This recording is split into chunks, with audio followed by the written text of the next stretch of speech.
Good evening, everyone, and welcome back to ECS. It's me, Elderbrain, joined by who else would I be joined by? It's eBack Clashmane. Ooh, Hello, how you doing? I'm absolutely fantastic. I'm very glad to be here with you, and I'm very glad to be joined by these teams as well. And never mind the Ooh, Twitch chat as well. What a lovely bunch of what fantastic people what a there. collection. I Now, as know. far now alongside us and you, the wonderful Twitch chat, we are joined here by Footprint and Jaegers, Ooh. positions third and fourth after the recent shuffles in the leaderboard due to the removal of, I believe, playing ducks from the standings. That's going to cause a shake-up and, most importantly, afford some opportunities for the teams across the board. Now, for Jaegers and for Footprint, they're in third and fourth. We're about halfway through this stage of the championship, of this league. So, Ebak, what Mhm. are we looking for? If you are Footprint, if you are, wait, you are Jaegers, what are you looking to get out of this? Points is what they need at the moment. Jaegers, they're sitting on 7. They're coming in from that loss, a bit disappointing against Bulldog. I don't know what's being whispered in my ear just there. Have I got audio? I'm good. Okay. I don't know if Elderbrain is. Um, anyway, Jaegers, they need points. Footprint, they need points as well. Both have lost recently as well. Footprint, they want to get back to winning ways. Jaegers as well, after various setbacks in recent games. Um, oh, I see. Fair enough. I'll talk about these teams because they want to correct these records and they've got a good number of players to do so. We saw Wes sub in a regular last season, There we go. but Noodle's kind of taken up that role within Footprint this season. He's back in the fray. It's a full strength Force a Habit, Footprint gaming side. Full strength, they're looking good. And Jaegers, similar, but slightly different because they don't have US here today. They are using a sub. It's a repeat Ooh. sub that they used, I think, over in ESA, which is Hazard from the last resort, if anyone remembers their pretty decent running contenders in playoffs last season. So you mentioned there, just as you're going through the list, Noodle. Now, when we were doing our bit Mm, of a pre-briefing on this kind of on the teams on these players, you mm, pointed out to him and you told me not to underestimate Noodle. Now he's only been in no. a couple games so far this season, and he's performed really, really well. Mm-hmm. Are we looking to see him stand and continue to rise above now that he's on the roster once again, or are you thinking that we're going to see those stats begin to level out a little bit?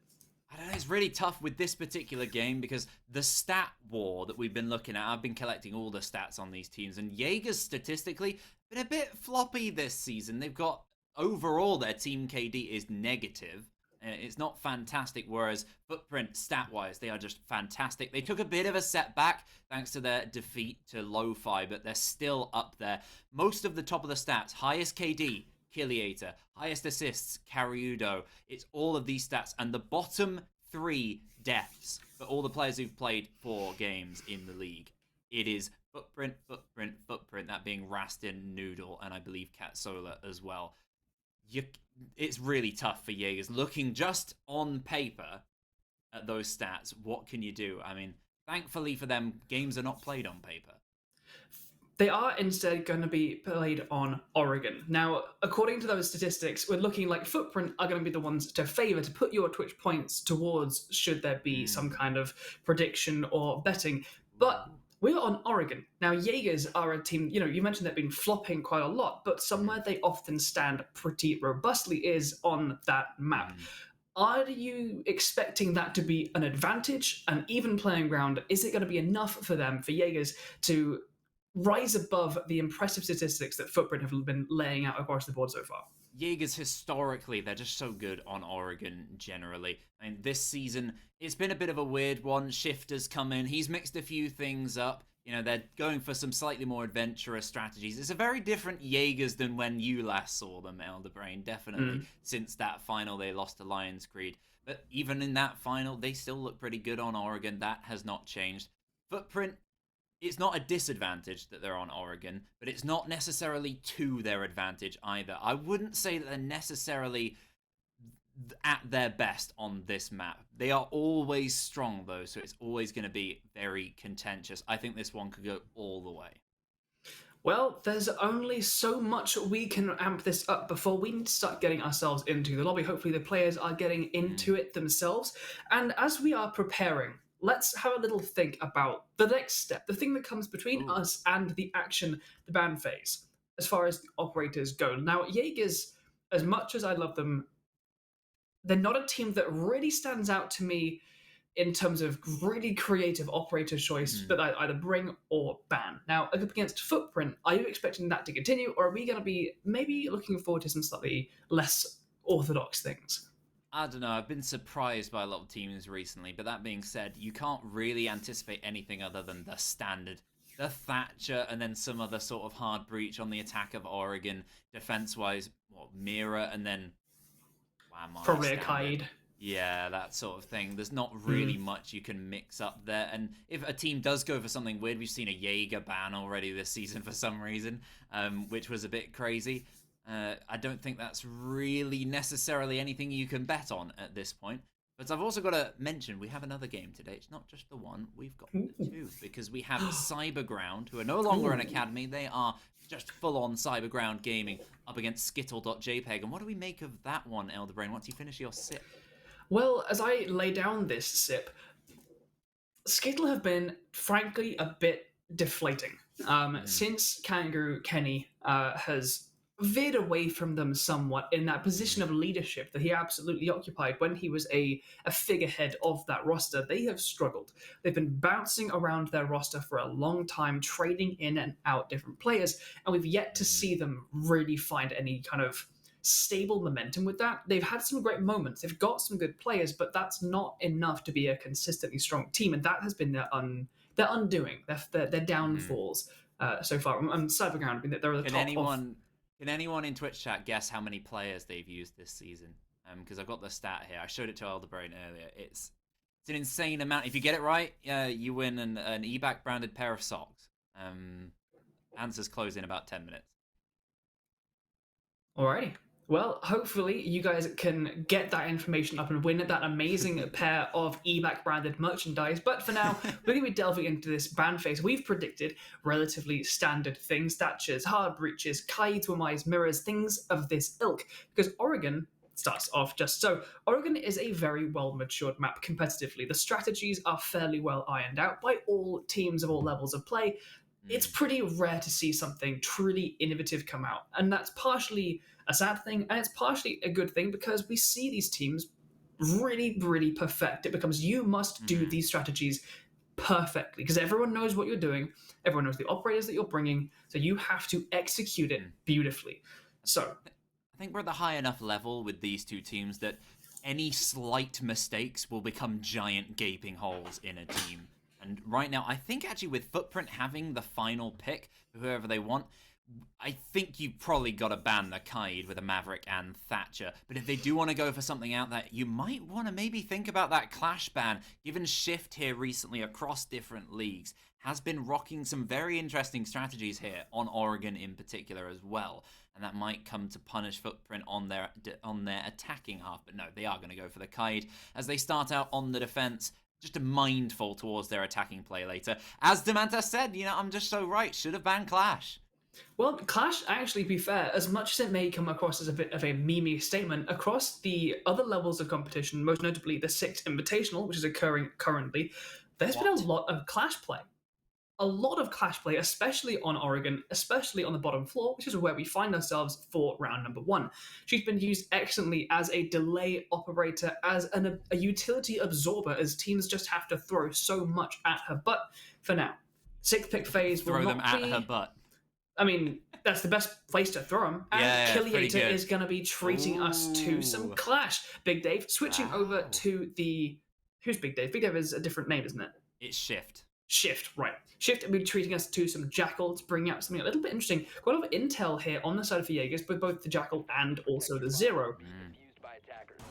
So, Not too much direct counter, though, for that Clash. Could be slightly punished. Noodle being the only player so far on the Footprint roster this season to bring out the Clash on 2 separate Playdays, Playday 1 and 2. We saw her on Coastline, and we saw her on Consulate with that 1 versus 2 clutch. Fantastic play from Noodle. But this time, Killiator is taking up that role. And I'm quite surprised, because with the player with the highest KD in the league, a 2.0 currently, and we're in Playday 5, right now, absolutely rocking it. To be playing such a defensive operator, it's interesting seeing Kiliator kind of flex those roles a bit, as he can tend to rely on Karyudo and Katsola for picking up those frags when necessary. I mean, the whole roster of Footprint, I mean, you can't really turn at any of those and think, okay, they're not going to really perform in the frags. Every single one of them is extraordinarily capable and can stand up in those moments, and so I'm not too worried. I mean, a clash can be a killer, as you demonstrate to some degree when we play. But those engagements will probably not come just yet. We've got the attackers moving in on the top floor, clearing out any Roaring presence, of which there is some, which we dealt with quickly. Katsola's the first one to drop that position in Attic, pinged out so quick. Was that a wall bang, or is that how that wall open? I believe it was a Wolf wallbang, yeah. They just learned the position. You can see fantastic from those attackers. Pinching across the map, Paws over by the north, 2 over by the south. Very quick split. I've got that little bit of hesitation towards Hazard as a new kind of addition to this lineup as a sub. You never know how well they're going to sync necessarily together, and that could be an issue against such a strong team in Footprint. But you can see the intel not quite there for the Goya of Rastin, wasting a C4 towards absolutely no one. And a great start to this round for Jaegers. About halfway through, man advantage, starting now to put pressure directly onto the site. And the Clash is going to be the first one to be part of that pressure. Hazard, drones are going to be going down, identifying that the Clash is down that freezer, and Hazard's going to be there following up. There is protection near that Clash. We've got those angles open toward the site with multiple defenders, all with potential lines of sight. That's a really difficult thing to go up against, and some of these attackers going to be reconsidering moving back over toward the north. You got to split up, that's the thing. You need that laundry pressure. If you can get a player in near the washing machine, the Clash is just trapped. She's vulnerable to that open hole. You cannot hold that aggressive position too long, depending on the split from Jaegers. But they are fully split up. This is a Steno-style plan here from Jaegers. Good use there of the flashes to get rid of that ADS and get a frag grenade at the feet of the Clash. Not enough to knock her down, that the second frag flies out, but too far off, and the Clash will persist. And Footprint begin carving up the attackers, both shift and so fall, but Paul steps up with a 2K to bring things much closer. It's now a 3-2 advantage for the attackers. But the Clash whips out the SMG, bringing it back to even 2-2 with 40 whole seconds remaining. Ooh, great effort from Hazard. Paws walks straight past Rastin. Position now known, 1 versus 1. It's all on the hands of the new sub player through this soft wall battle. Oh, he's sitting inside a laundry very close. It's a battle of pre-fires. Misses the Goyo completely as his back is turned. That could be a pivotal moment. Just needs to play for time here. The Goyo still aggressive. Here comes the Ash. Pre-fires. Doesn't hit first time, but seals it. Some messy shooting from both. But Rastin is dealt with in the end. Jaegers hang on to that round, but a lot of work done by that man Paws there that round. Indeed, that 2K really opened up the round as it began to collapse around them. So, Jaegers taking round number 1. A really nice split up take and a lot of pressure push down freezer, held off really well by Footprint. The Clash did an awful lot of work there, really held them off for a good period of time. Katsola on the roam didn't really accomplish anything. Got a couple magnets down on site, but that's just about it before being cleaned up so quickly. Are we going to see a repeat of that roam, or are they going to change something to try and get a little bit more value out of that play? Well, you'd certainly hope so, as the repeat of the site is gone for. Kiliator again opting for the Clash. I mean, it was mixed in terms of success. I think a lot of the delay was...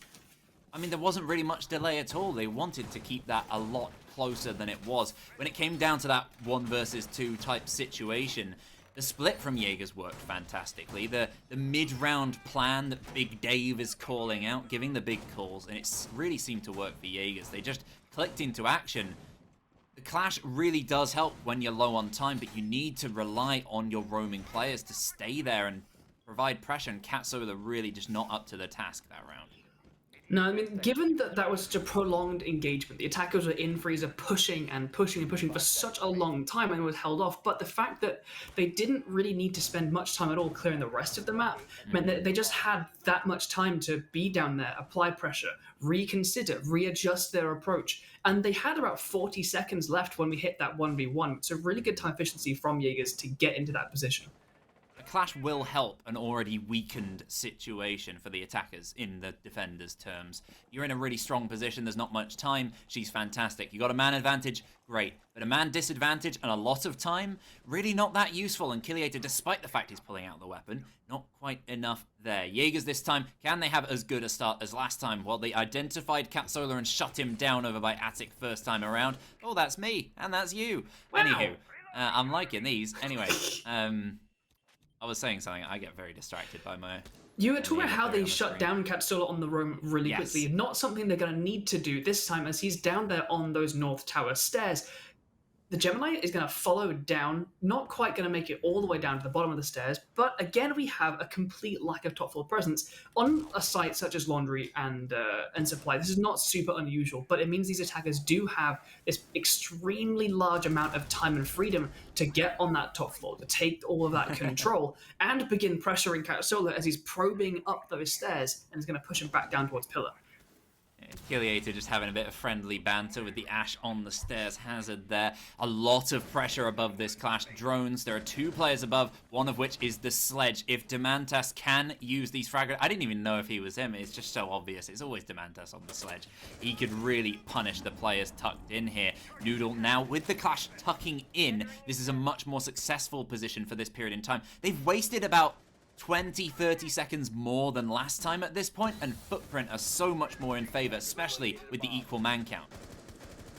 And Nade's going to sail on through into the smoke. Doesn't net anyone but the Vector will. Rastin shuts down that Sledge, and those nades will be able to accomplish no more. Kairodo picks up the second as Hazard progresses down Laundry. A split push, divided and conquered by the defense. Pause is on North stairs, pressuring down to try and apply this two-sided pressure from both the North and the West. Ooh. But Big Dave is the next one to pick up kill onto Kairodo, bringing us into a man advantage for this defense. And with the Clash, that's going to be really, really comfortable. Oh, but they've lost Pause and Tazzy on top of it. It's just shift stuff upstairs. And this is the position I was talking about. Clash growing stronger as the round goes on. If Big Dave drops, it's just surely to the death. It seems Footprint pretty much have this round sealed with the amount of utility available. C4s, the angles held across from everywhere.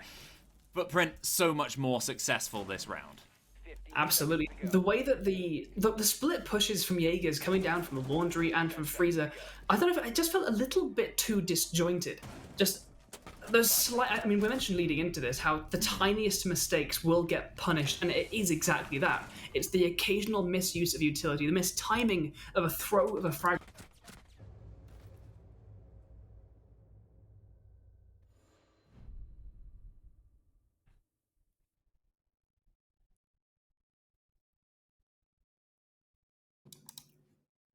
I've refreshed. I think I'm back. I'm back. I think a lot of that might have come down to just an over-reliance on Pause. This is something I wanted to bring up earlier. I mentioned the statistics and how they're not too strong KD-wise and just numbers-wise for Jaegers in the way that Footprint are. But that reliance upon Pause of the, I guess the 10 teams, if I'm counting playing Ducks during the last Playday, Jaegers, they have this reliance upon Pause. It's the 4th highest reliance on their top fragger in terms of numbers in the league. As in, they just drop off a bit too much without him. And you can see with those sorts of attacks, just having him by himself, no refrag there available, it's Pause makes or breaks the round. And he made it round 1, broke it second round. And it's not really a safe strategy against a team like Footprint. Certainly not. They're not a team that will afford you many of those opportunities to do so. And moving here into round number 3, we're going to have a slightly different challenge for Jaegers to overcome. As we move to the top floor to kids and main dorms, we've got ourselves an Ella on the board and a Maluti. We've got 2 operators here to slow, distract, and disorient your attackers as they progress into the map itself. Noodle potentially leading up for a run-up. The FO12 in hand, going to be a real demon at close range. I'm not sure how many of them he's going to find, because seeing shift on the Amaru here, Jaegers did this the other day. I think it was in ESA.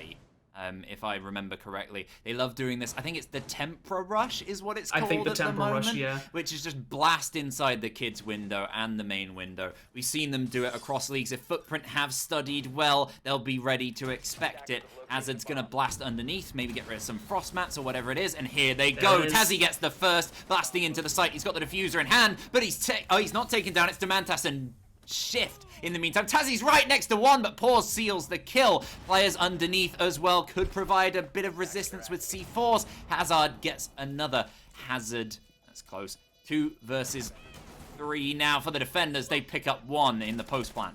FO12 going to chew up Tazzy as he gets off of that plant, but this rush has been successful. An even man count and diffuser down, definitely in the hands of Jaegers to let go.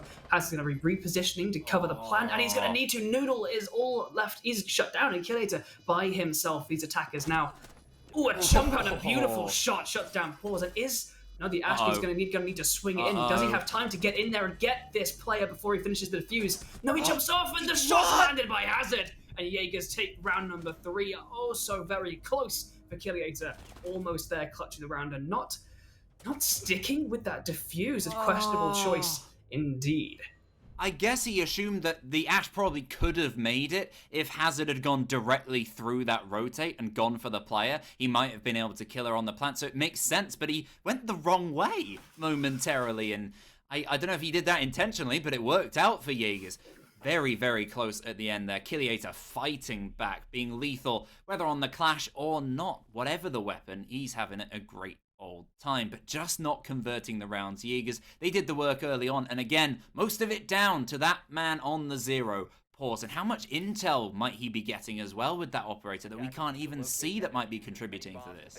It's always one of those aspects of the game that it contributes so much, but it's so difficult to spectate. No matter how talented your observers are, when the players are on those cameras providing information, it's so hard to see. And so we can never really say, but we have a big difference here. We've gone from the Amaru of what was really posed and poised as a really nice rush there in from the attackers, almost pulled apart by Footprint, but not quite. Big Dave has switched over from the Amaru onto the Montaigne. Where is this going to come from? The attackers' drones all lined up heavily on the eastern side. Is this going to be an armory side take from the attackers? I think armory and attic, you'd assume, something of the sort. Depends how much they want to do with their attacks. Jaeger's not usually too spread out as of late on their attacks on this site. They tend to go for 1 or 2 areas and that's it. And looking at the lineup, there's no Maverick, which you'd usually imagine the Maverick-Zofia duo going to try and get attic open. No, they're just going through the main lobby. Here comes Shift all the way up Armory stairs, all by himself, and it seems like it's just a bit of a slightly delayed conga line behind him of players looking to take the ground that's been given to them. I mean, good drone And there's work. so much as well. They've got all the way into Master and Trophy, and there's nothing there. Mute Jammers were the only thing they need to conquer if they're going to get open this wall, and with less than a minute gone, this is so much ground just handed to Jaegers. Yeah, it's a really good, positive start to them. They've identified the fact that the ground is there for the taking, and they've taken it. So, plaudits were earned. Now they've got to do something from this point. They're trying to get this breach open, and there it is. Catsola could be in trouble here on the mute. Tucked in quite close, but no, he's gone towards Basket, putting pressure on towards this Monty, just making a nuisance of himself. That C4, close-range shotgun. There's a lot that could punish these players, but it's Killator who starts things off. He sweeps around through Tetris, gets one, and it is the very Catsola we were speaking of before. He is definitely a menace in that position. Finds one outside the breach. He's going for more. He's not finished yet. He takes down Hazard. Can he find a third? No, he's taken down by Paws. Yet again, the man stopping them from falling further behind. And just about evades damage from Karyudo and wins the kill. What a fantastic bit of play from Paws. Lightning. Just fantastic so far this game. I mean, you've mentioned it before, and you're just being proven right with every maneuver. Pause is the one to make these gaps, and as the Monty swings, it's going to be all down to the 0. He's been shot. Oh, he's chipped down to so low, and it's Rastin to finish things off. Pause falls to the hands of the SMG-11. So many good little bit kills, both from Catsola and Rastin toward the end there, with those very high rate of fire weapons. And it's going to be Footprint keeping us nice and even as we go into round number 5 with the 2-2 scoreline. These teams are looking so well matched, but yet again, it's coming down to pause to make these round-breaking or making plays. Yeah, it's a little bit too dependent at the moment. You want to see a bit more from the likes of Demantas, especially stepping up. Seeing a little bit of Hazard as well. Those two, we've seen them in the past. Hazard, I just recall him as a Jaeger on the last resort, menacing teams through contenders. But this isn't contenders. This isn't even the playoffs from the last season. He's here on a different lineup in a different division, and it's a much tougher ask. It can't get much tougher than Footprint. Certainly can't, especially with their position on the leaderboard and the stats you were rattling off beforehand. Now we go down back to Laundry and Supply with the Montaigne once again. This lineup is becoming solidified on the side of Jaegers. No more crazy things being pulled out just yet. And on the side of the defense, we have not got the clash. We do have Killiator on the Malusi instead, potentially leaning a little bit more into that high fragging capability that we discussed previously. And it's been working well for them. As a team overall, they're keeping very, very tidy up on the kills, with really only Karyudo sitting a little bit further back as far as these statistics go. But carry on. I've broken on Jaegers, that word. they're a bit solid in terms of this lineup. They don't seem to be switching around from it too much, which is a bit of a question mark. If they anticipate that clash that they saw last time and didn't really deal with too well, imagine they might want to bring something along. US is usually the player I imagine if they do want to bring something like a Capitao, but not opted for today. They don't have the man, they don't have the operator either. Tazzy, he's identified Karyudo. I think he's on the drone pretending he hasn't noticed at the moment. No, Karyudo's aware. Unfortunate. Maybe missing a bit of a trick there, Tazzy. And they don't catch off the Jaeger, who is still persisting on this roam. It's down to Hazard to track him down, and Big Dave there. Shift. I'm going to keep calling him Big Dave today, because that's going to be really confusing. Just walking towards his position. But he's pretty alone here. The Jaeger could be... Yeah. He could be in trouble here, Big Dave. Here comes the support from Hazard, but it might be too late if he's not careful. Monty takes a lot of damage. Too much damage. He's dead. Not quite there. I mean, Shift, the Monty plays are just really not there right now. Hazard finally coming in to get the kill. Potentially, the blame could be on him somewhat for being slow, a bit too tentative to come and support. Either way, Jaegers losing a man a bit unnecessarily, but at least they've traded out the killing potential of Karyudo. It's certainly looking like that. I mean, that play going out there on that kind of lurking roam, it's screaming to me, I'm struggling to get kills. I'm going to try and position myself to get something easier. But the drone work from Jaegers is just a little bit too tight. Killiator really taking the credit there for being that quick to come and support to get rid of that Monty, who would be really, really influential in these kind of pushes down Freezer, down Laundry, not going to be available for now. Angles being established by the defensive Footprint. Now that we've passed this halfway point, it's 4 versus 4. It's time to start shaping up this execute, and a Freezer is going to be the first pressure. I was about to say, it's relatively passive hold of Freezer, but Noodle now is pushing nice and close, and with the support, the shields, all the options, Noodle takes down the first. He's looking for pause as well, on half health, stuck inside of Freezer. The amount of utility the defenders have, they need to start whistling it down, Jaegers, if they want a chance. 50 seconds left. That's at least some smokes gone, but Hazard on top of that is not great. Tazzy downs the first. It's the smoke down inside of the Freezer, giving them a little bit of a way in, but again, it's reliant upon pause, and now it's all on Tazzy afterwards. He finds the first, but is dealt with by Rastin, usually man to start things off for the defensive hold, but he finishes it this time in style, and they move ahead for the first time this game. Again, we've mentioned this a couple times, Jaegers, the timing just seems just fractionally off. Killiator came in, picked up the kill on Monty, but the Jaeger still fell. Later on, when it comes down to Jaeger's attack, they pushed down Freezer, and there was about 10-15 seconds there where there were players in Freezer, but no one in Laundry. And in that moment, that is when the defense struck and shut down one of the two, weakening that side of the attack. We got down there to the support from both Laundry and Freezer, but by that point, by weakening one side of that, you can turn your attention to the other and begin picking it apart. And it just kept going one after another, trade after trade in the favor of Footprint until they found the victory in that round. Jaegers, this needs to be synced up. There's no room for error in this. When you're going for these split pushes, it needs to be synchronized completely. And every second that that's not happening, Footprint are taking advantage. Yep, Jaegers, I mean, they can go for it. Even a 4-2 on their attacking half of Oregon against Footprint is not bad by any means, but they want that even so they can just depend on that a slight bit more, have that slight more breathing room when they're on the defenses. I've got to say, Jaegers recently, Oregon defense, they have looked absolutely fantastic. Less so on the attack.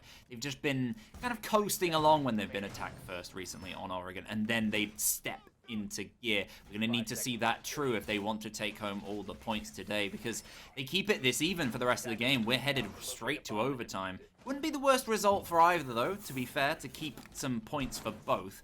They all want those 3. They want to stop the other team from getting any. For those that are not as familiar with the league as others, remind us real quick how the points work for winning the game overtime and how that influences the points. You get a full 3 if you win in regulation, so that's pretty good. You get 0 if you lose as well. So Jaegers, if they do win this out, as we were kind of just building up just then, they'll manage to stifle their opposition Footprint, sticking to 9 points. For the opposite, overtime, you get 2 points, and it's 1 point for the team who take them all the way there. So you get a little bit of something. Hazard, though, he could be in trouble here. Karyuda gets droned out, and as he runs away, again, Elder Brain, just too slow to act on that intel. An inch, just a moment, a split second, and that's the kill missed. I mean, that was, I think, good timing from Karyudo more than a mistake from Hazard, but it really it highlights exactly how quick you have to be on this, because Footprint, they're striking with aggression in moments where they can afford to, and they are fleeing in moments when they need to, and it's so well timed.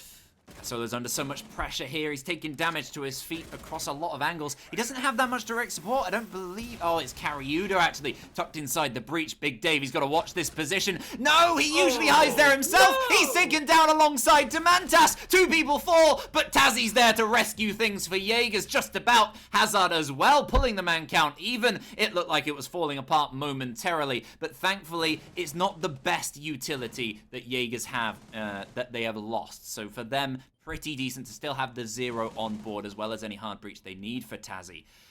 But that being said, Footprint, they've got some good utility as well. Thankfully for Jaegers, they have taken the ground here with 1 minute left.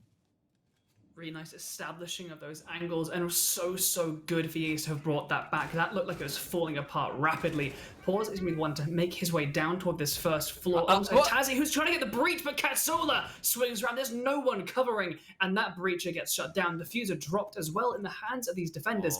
They're gonna pull away from it though. Katsola doesn't want to get caught off in a 1 versus 1. They've got the time ticking away further and further and further in their advantage. And while Hazard might have vertical control, the defenders have a man advantage and 30 seconds with left to hold this site out.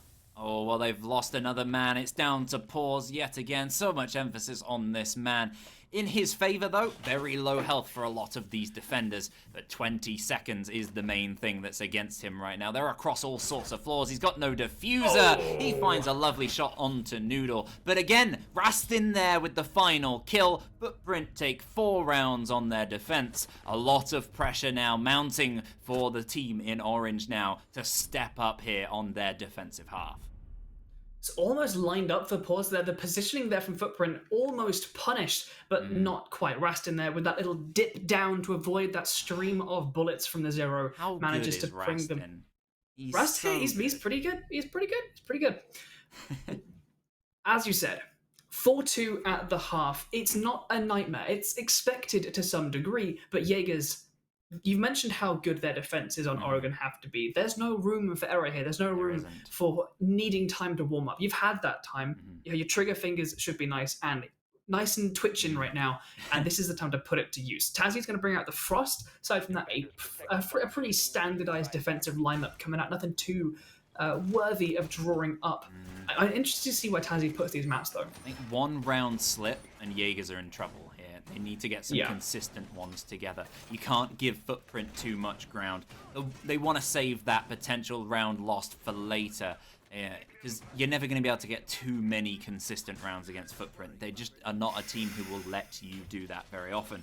I want to point out Katsola's little aggressive play at the end of that last round, moving out of the site in the 3 versus 3, pushing through as he knows no one's watching from rear stage, takes out the breacher, drops through the hatch all the way back up towards the site. Just a fantastic little play. Awareness, but also the gall to make a move like that is very important. We'll see if Jaegers' roaming play can compete. We've got Hazard on that role, and weirdly enough, Demantas on the smoke.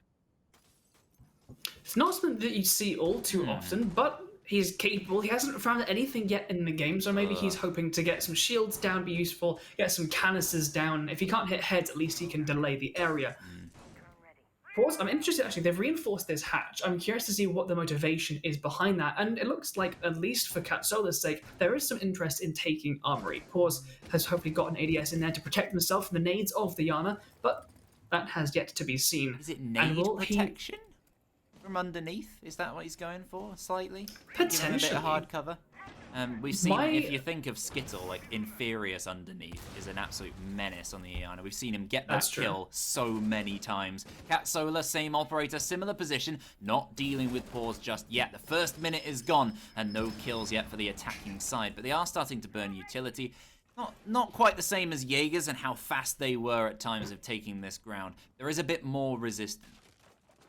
Indeed, previously we saw when Jaegers won the attack, they could just sweep up and take this. Jaegers are instead defending it, holding them off, and these attackers have yet to actually take this area. The nade comes through, and there's the ADS coming into play, protecting Pause for just a little bit longer, but the shots from the G36 will be the ones to shut down the Jaeger, and they take control of the land and the space. They can get to work on this breach, but much slower than we saw Jaegers do, so really good from them to see this kind of delay play coming through. Yeah, Pause has died. Like, he's not able to make those big impact plays and get the kills right at the end of the round, which could be a problem, but he wasted a lot of time for his team, which means it's so much easier for the players like Demantas, who very uncharacteristically, especially for Oregon, for him, is struggling here on the smoke. He can start to use those canisters and delay. It's a lot of responsibility for Hazard as well underneath, sitting by Tetris, just to find Cariudo potentially, or hold them off either way. He's got a C4, and he is underneath poised to chuck that if they do move in through this breach. Footprint just waiting for that move, but they're being taken out. Hazard gets the first kill before the move can even come in. Oh, a beautiful shot. Demantas finally gets a number on the board. This SMG-11 is getting some shots this game, and Katsola is the one to feel the pain for it. Now down to 3 attackers left and 30 seconds with which to use them. This is starting to look really nice, especially for those canisters. Noodle makes an impact and re-equalizes the man count as Hazard hits the deck. Still got these canisters. 2 canisters, 20 seconds. This can hold this out. Big Dave gets the next one. This is looking really good for the defenders now. Great play from Demantas. Those smokes have really been holding off the breach whilst getting the kills as well. The rest of the team stepping up. They have a strong advantage, only 5 seconds. And it looks like Footprint just a bit too passive. Tazzy picks the first and Shift with the final one. Not necessarily the men usually surrounded by kills. They're not usually swimming in them, but they've got quite a few for themselves this round. And it's exactly the start Jaegers needed for their defense. How positive was that? It was really good. Pause dropped early, but on the defense, so contrary to their attacks, where Pause was responsible for the big round plays, Pause held off the armory control for a long time, then died. And then Jaegers, they had the perfect crossfires. They had Killiator downstairs, making sure they couldn't flank up White, and they never tried to. I think that was the misplay there from Footprint. Not really push to try and get at least 2 areas of control or pressure. It all flooded across from that armory and master bedroom side, and Jaegers were ready for it. Every line required, they had it. Every shield placement, they had it. Every smoke canister perfectly placed to hold them off until the last dying seconds. So, success on the top floor. We turn down to the bottom floor. For the first time, Jaegers are going to be trying to defend laundry and supply. Elderbrain, if we see a repeated attack style, like we saw just then from Footprint here on the basement, they will lose. There is no way they can barrel through from one direction here on the basement. We saw Jaegers split up, and you know what? That makes you potentially weak sometimes. You're slightly reliant upon individual players, but it means that you're stretching the defense. You're pulling them back and forth in the right way, making them slightly weaker in the center. What will Footprint do this time? Will they adjust? That will be the most telling thing here, because you anticipate with the lineup from Jaegers, with the way that they're going to be set up, it's going to be so much easier, especially on this site, to hold them back if they do go for the same thing. I mean, the defense is looking really quite spread actually right now. Demantis on the top floor, Paws up in North Tower. This is looking really quite strange. Maybe looking for some early picks and a quick fallback, which is probably what I'm expecting, but I am eager to be proven wrong to see what they have to bring forward for this round. You never know with Shift. If it's one of his tactics, just don't guess. As I say that, Pause, he was up there before near Demantas. He's backed all the way off to the site. Demantas is still persisting up inside of Attic, but Katsola surely will be aware of that, as he was the player doing that last time on the first round of the game, being picked off very quickly. Will it be the same for Demantas here? He doesn't have too much utility. Like, his utility is already placed. He's got that C4 that he could use later. See what he can do early. He can take damage. That's what can happen. Ooh. Warbang is coming through. A drone did come through Attic to ping his location, and Karyudo and Katsola are right there to start punishing him for it. Really low health. C4 in hand could do a lot of damage, but only if he lives to pull the trigger on it. Could be tough. He's already wasted more time than Katsola, must say, on their attempt of this. We're about halfway through the round, and not much ground taken by Footprint. A lot of players queuing up outside. This could be the issue that I was talking about, though, Elderbrain. 5 players remaining for Jaegers, 1 above, 4 below inside of the site, with so much delaying utility, and a one-sided push. And that delaying utility's going to start putting in the work. That Goyo shield in the door dealt with the Ash charge. Then when the one by pillar is going to probably go soon once they get through those ADSs. And that is going to be just bit after bit of utility, slowing down these attackers' approach. These mute jammers as well, slowing down both the breach and the intel gathering. But while there's utility, there's no players, and so these attackers can actually start taking this north control really quite quickly. Pause. It's holding long angles, but Katsola, he just steps in, he gets that kill down that long corridor. No, he doesn't. He gets it from coming down the main stairs. The flank has been shut down. Demantas finally put in the ground, and Jaegers disadvantage with a whole minute left. With this much control for the attackers, Footprint, I think this is enough time to make this work for them if they can start making the progress. I'd love to see a perspective of Katsola there for that flick. That was a 180 on North Stairs on the returning player coming behind. But right now the focus is on their front side. It's a North versus South. A pretty good position though with the projectiles that are available for Jaegers. Tazzy finds one onto Karyudo, but Hazard is shut down in response. That's 1 C4 off the board. Pause again reliable for these long angles. But Big Dave is there to slow down the plant, and there's only 20 seconds. They've got to find this smoke and shut him down. Tazzy with the cross angle as well. So many reliable players, and Pause, ever reliable, finds Killiator shut down. 10 seconds now for the move. They need some kills, and there's one. Rastin gets the first. The plant is going down, but there's a C4. Will it be shot out? No! Tazzy gets 2. Noodle, the final player remaining. He's going to walk into a crossfire of death, but the time is the final nail in the coffin for the attack of Footprint. Jaegers take another successive round.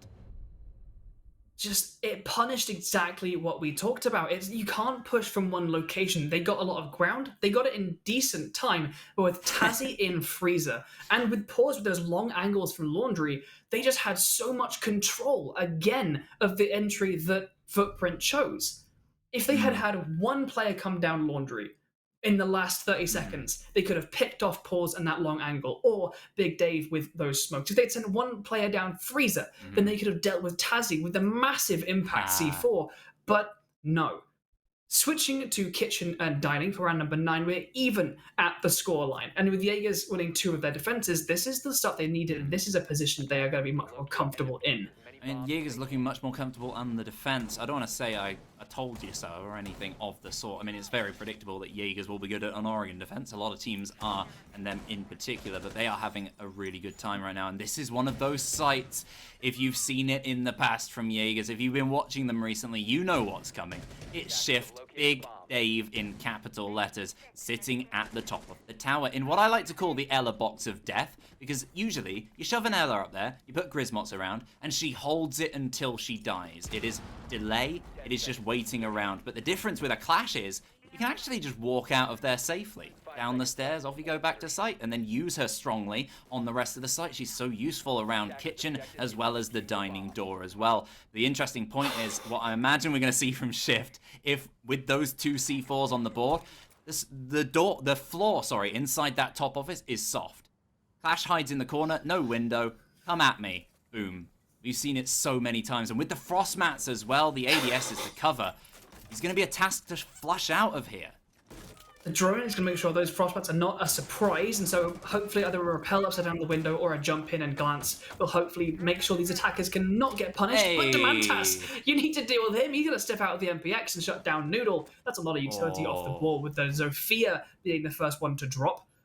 Very what was long. that long angle onto the west? A very nice peek.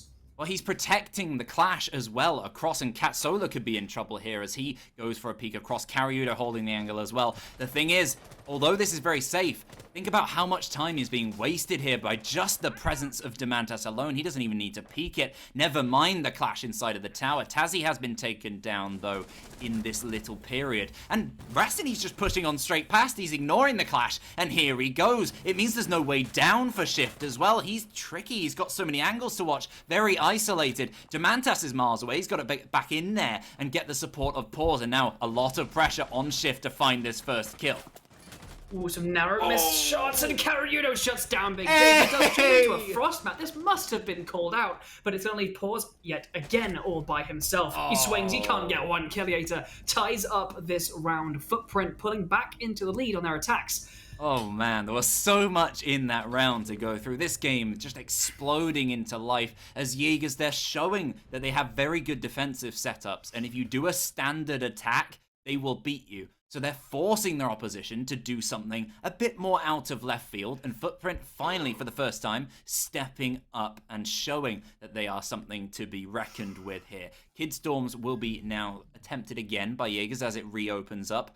Footprint, what do you want to do here? You're an IGL elder brain for this team. What do you tell your team to do?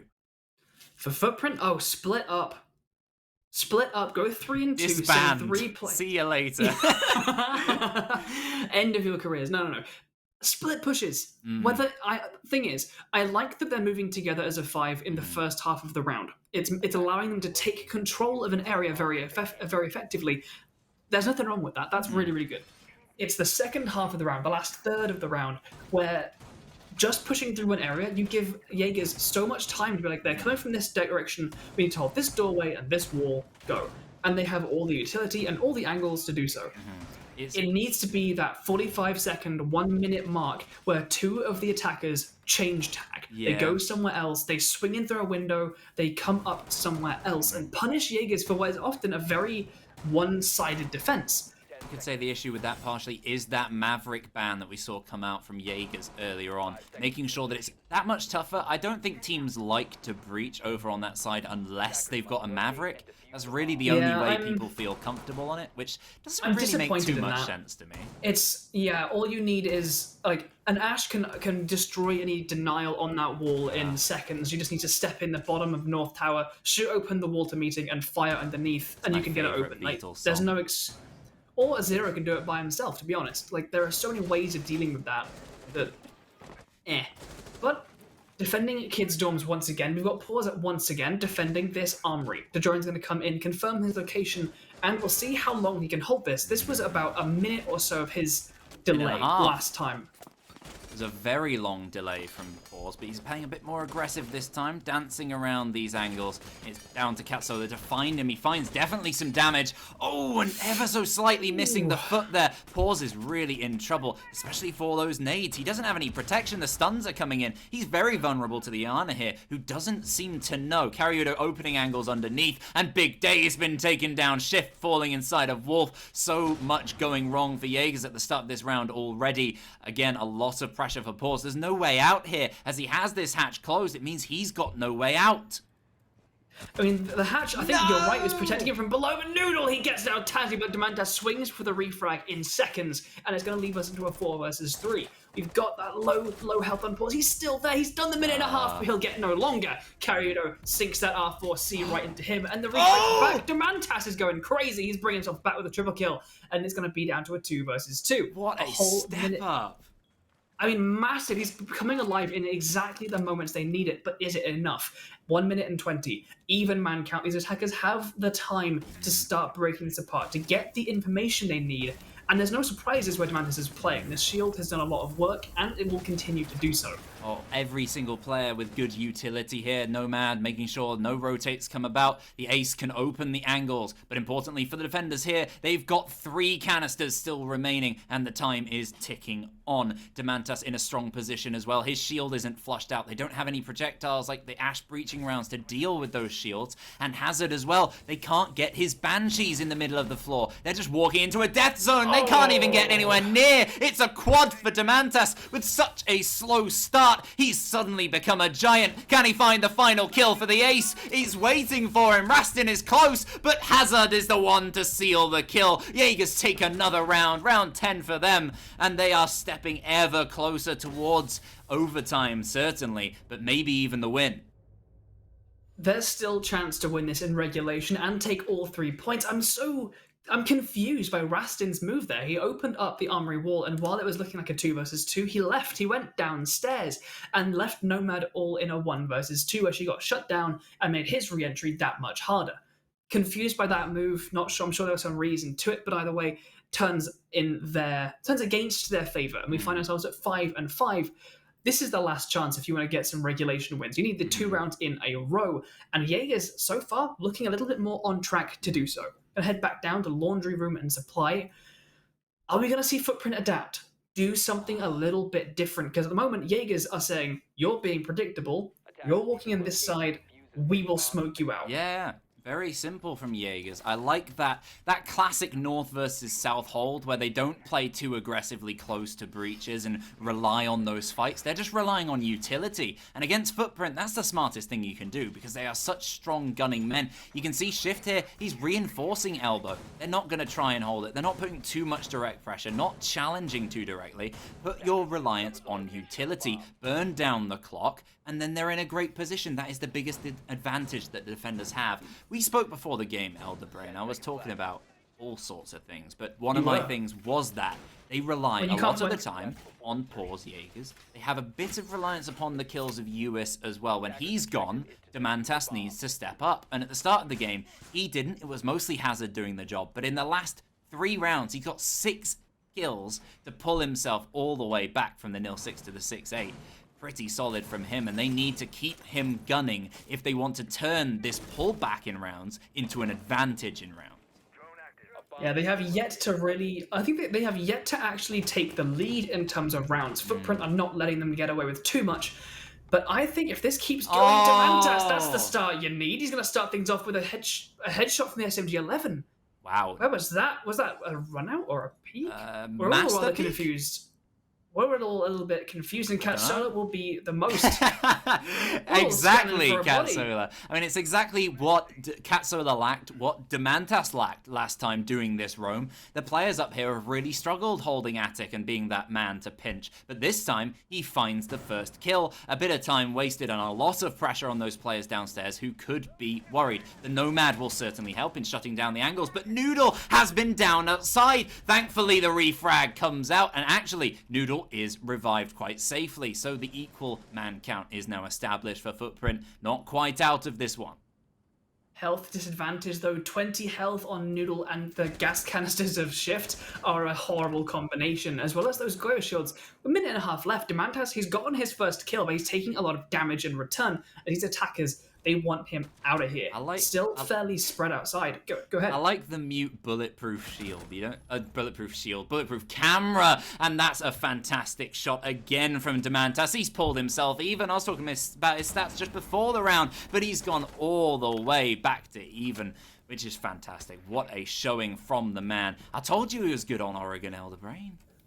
You certainly did, and I never doubted you. With Killiator, I'm worried here for Footprint. Killiator was traveling over nearby Kitchen and that area. He was potentially that opposing force. We talked about Rastin. Really nice shot there onto pause. The man that Jaegers have been leaning on dropped, and he's actually going negative. He's been suffering the last few rounds. Oh no. Canisters doing some work. Ebac. Oh, the canisters could do even more work here because Noodle is so low. Rastin quite low as well with the diffuser. He's going 14-5. What an impact this man has made, but it keeps coming down to reliance upon Rastin right now. I've been speaking so much about how Footprint are spread across the kills. They definitely are, but in terms of the impact that the players need to make, it's so much upon this man. And Demantas is looking for another. He finds a triple, a quad for Demantas yet again. It's not even the first time this game. He steps up, gets 10 so far today on Oregon, and most importantly, Elder Brain, match point. Demantas, he's like tucked in that corner. You can see it coming from a mile away, but it's a deal of inches, and that shotgun at that kind of range is not going to leave you a second to react. Really, really stepping up. He seems so much more confident and so much more alive on the defense. He's like, you're coming to me, and I'm going to set the tempo for this. And I think it's a worry for me when a team is so swayed, when they do so well on defense but struggle to tie attacking rounds together. But at least you can do the former reliably, and it's going to leave them here on match point. And defending kitchen and dining, we're going to see shift back on the clash. And I want to see a slight change here from what we saw last time. We saw with the clash upstairs, frost mats, we had the opposing pressure from North Tower. But in dining, the walls were fully opened, and it allowed the attackers to take into that tower and kill the players that would be assisting from below with C4s. It was all Rastin. Again, yeah, he just stepped in and it's so smart. Anyone that would be playing below that would be able to nitro cell upward and protect the clash was immediately shut down. And Big Dave, the shift, he was left up there immediately isolated. And I think they are going to be closing those walls. We can see one of them closed up already. It's not just that adjustment. It's the fact that the players in that position, like dead or alive, you need the ability, the clash, to just walk down the stairs, face forward, and walk backwards into the site. There's a player just barreling on in behind you, tucked in by the site door. They're pretty safe standing on the site door in that position if there's no pressure from behind, and you can just sit there. Clash can't do anything. Like she's done for. There is nothing you need to do. And Rastin identifying that and just moving in, regardless of whether he gets taken down on the move, is very, very smart. And again, he laps up the kills. So Footprint, this is a pretty good opportunity for them. The only attack they've won so far on this half was this site. So it's spelling overtime right now. What can Jaegers do to adjust here to what Footprint brought out? I think just a little bit less spread. If you're gonna be playing this clash, where is the clash? Is she up in West Tower? She's still there. It's the same position. Yeah. I think a little bit less of a spread. Pause is the first one to fall immediately over in kids' dorm, in main dorms. There's so much pressure here out protecting this clash, and no one to really use her. Ooh. Luckily, Hazard picks up the next to equalize. Oh, that's the difference. Noodle pushes close. Exactly the move I was just talking about, the brilliance of it. But there's the weakness. Just very, very exposed to the player inside the site. And it's a simple enough kill for, I believe, Hazard to whip up with the MP5. Big Dave, it's shift persisting. He's massive right there in the tower. How big can his impact be as Rastin is nearby on the stairs? But shower control taken by these attackers. The nades are going to come out to try and flash this Frost back. Not going to jump on the kill immediately, but that Frost knows they are aware of my presence. I need to get out of here. In this clash, luckily Hazard is below, holding that Nitro Cell. Opposite a soft wall to Cat Solar, which neither of them seem aware of, which is unfortunate. Ooh. But hopefully this clash can come to some fruition. But Rastin moves close. Ooh.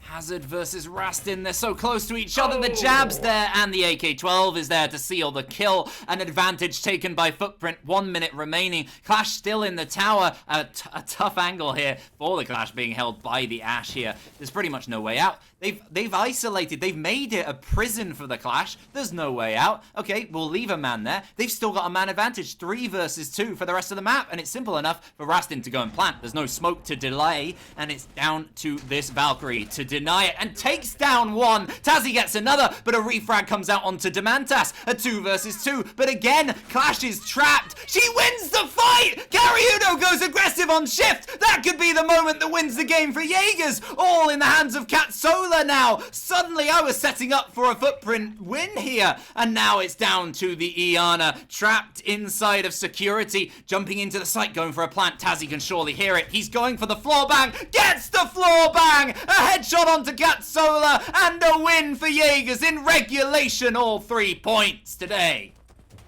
the absolute difference maker of Shift, whipping that shield and shutting down the Ashe. We said trapped. I was prepared in a moment of a lull to preach about how isolated like this, the Clash is offering no benefit, but she tied up the Ashe and then killed her in the end. Really, really amazing swing there from Jaegers. Relying on that defensive half a little bit too much, perhaps, but if they can do it consistently, then it'll find them the win. And it does so in regulation as well. 3 whole points go to them. Goodness, a tiny bit more flexibility in terms of sites. They could offer up more sites. They could offer up more different styles of attack and defense in general. And that was the main issue we were talking about for Footprint throughout the game. Lack of maneuverability. They seem to lack that little bit of smarts that Rastin was definitely doing himself. Maybe imparting some of that wisdom to the rest of the team, getting them to act a bit more as a cohesive unit could help them. But again, it's another loss for the team in blue today. 9 points is all they've got so far in 5 playdays. Jaegers, they take all 3 points. That's 10 for them. Only 1 behind Cyberground and Lo-Fi. But Cyberground, they have a chance to move even further ahead because they have a game right up next against Skittle.JPEG, don't they, Albert? They certainly do. So we are going to call that the conclusion of our Jaegers and Footprint game, and what a dramatic one at that. So go and take yourselves a very brief break. We are going to do the same, and we'll be right back here in a matter of minutes to bring you the next matchup, Skittle versus Cyberground. So we'll see you guys in just a few minutes.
And welcome back. So, thank you for coming back to us after that short break, and hope you've taken a nice breather after that dramatic, intense, climactic end to the previous game of Footprint versus Jaegers, where Jaegers, almost on the cusp of overtime, took all 3 points.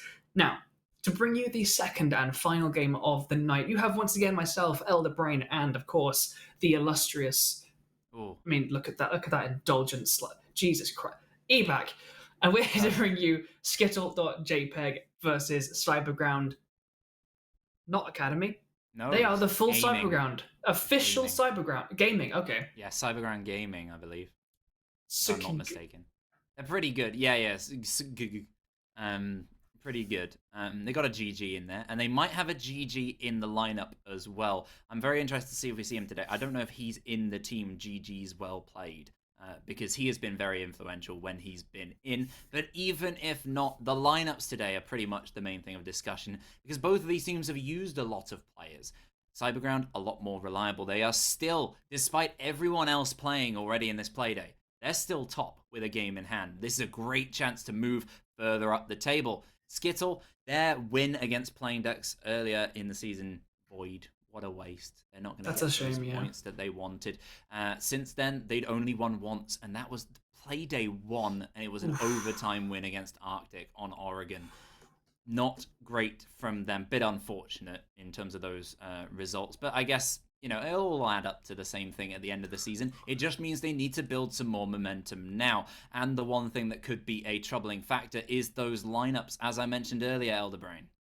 Indeed, they've been inconsistent in their lineup, and it's definitely shown. I think since we saw Kangaroo Kenny stepping away from their main lineup, that figurehead, the IGL that is that mild-mannered, soft-spoken boy, as he's stepped away, they've fallen on harder times. They've had good moments, they've been trialing players, as you've been holding this competition about how many players they have actually had in their roster. Please vote. How many players have played for Skittle.JPEG this season so far? How many different players? Guess, and you get those E-back theme socks. I have been around EBAC for over a decade. You want this man's socks, so make sure you make sure you get those numbers in the chat to have a chance at winning this amazing prize. But prizes are not what we're here for. We're here for points. So, Cyberground, at this halfway point in the competition, this is their time to just keep dragging themselves ahead of the pack where they already stand, and especially for Skittle right now.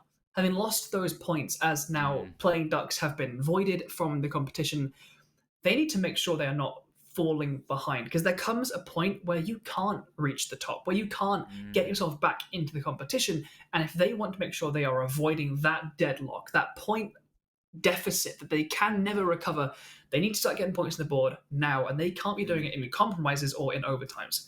They're kind of middle low in the league table at the moment, which is fine. But it's not great. Their overall round differential is currently negative. They've not been fantastic, and their maps so far this season have been very stale. I think they could be stretched if they move to other ones, as in they've been Oregon Club this season so far. The teams up at the top, all of the top bracket of teams, I believe the top 5 have always done different maps, almost consistently. I think we've had 1, maybe 2 repeats of maps for a team. But that fluidity, I think that tells really a pretty good tale of this team.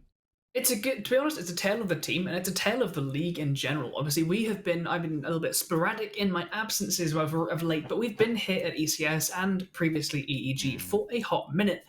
And we were there in the heart of the utility meta, where we played Oregon and Club, and Oregon and Club, over and over again, and saw stalemate after stalemate of utility delay and then 10-second rushes.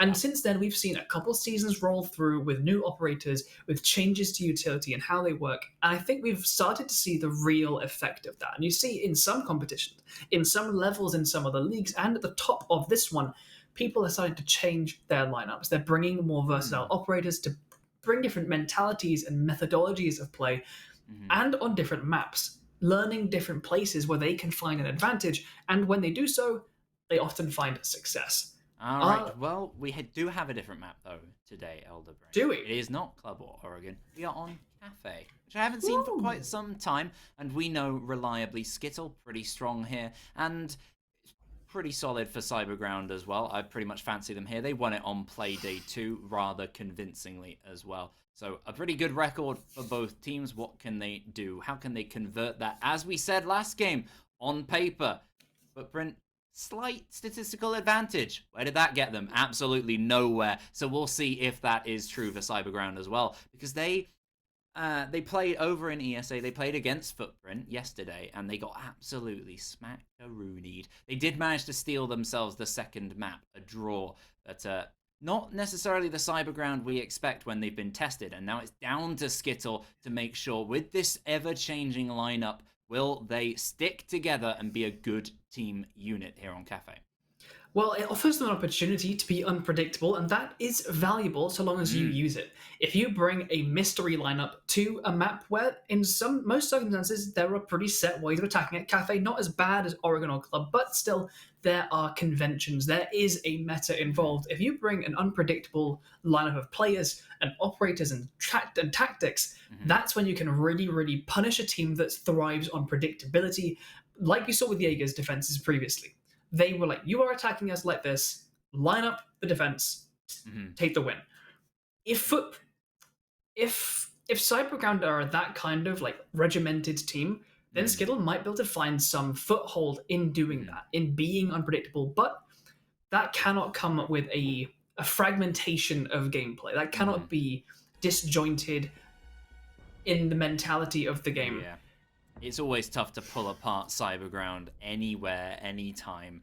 They are the only team in the top 2 divisions. I'm not sure about Open. I don't have the stats on that to hand right this second. But they're the only team who have won every single game so far this season. That being said, one of them was a forfeit victory against Lions Creed, so it doesn't say too much. They've only technically played 3, and one of them was an overtime win. So maybe not as tested as they might have been here, Cyberground, but they did win out against the strong Jaegers in Playday 1 on the Clubhouse. That is the sort of team we're up against right now. We saw how good Jaegers are.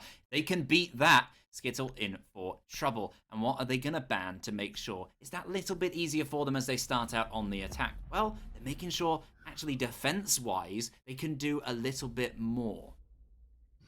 Indeed, Jackal and Thatcher coming off, clearing out the top floors of Cafe are a staple of all of the bottom sites. Top, bottom, middle, whatever. You clear top and down, unless you're being really quite unorthodox. So Jackal being off the board is going to make that little bit more difficult.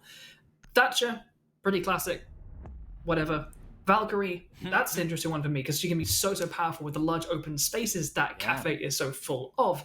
So with that being banned out by Skittle, they can be a little bit more safe in how they move around from those prying eyes. It helps with the aggression that you often see on Cafe. A lot of people just jumping out of windows, blasting all over the place. That little bit tougher without the Valkyrie. They can use other means, but it does stifle their opposition somewhat. So some very safe bans for the attack and defensive half of Skittle that they've gone for. And then Cyberground pretty much filling in the standard ones. They finish it off with a Mira. No menace on top, bottom, or middle floors for her because she can be useful anywhere. Indeed. So, with Cyberground on the defensive, we have got ourselves going to runner, the top that's floor. my line. I'm the one who always talks about Inferius being the king of nades. Well, he's not bringing him so far, sitting on that Zofia. Operators looking locked in before we get to the 6th pick phase. Who wants to bring something different, to change their mind? Runner is the one teasing it out, changing off of the Frost onto ... The tension builds, and they make the decision on the Bandit.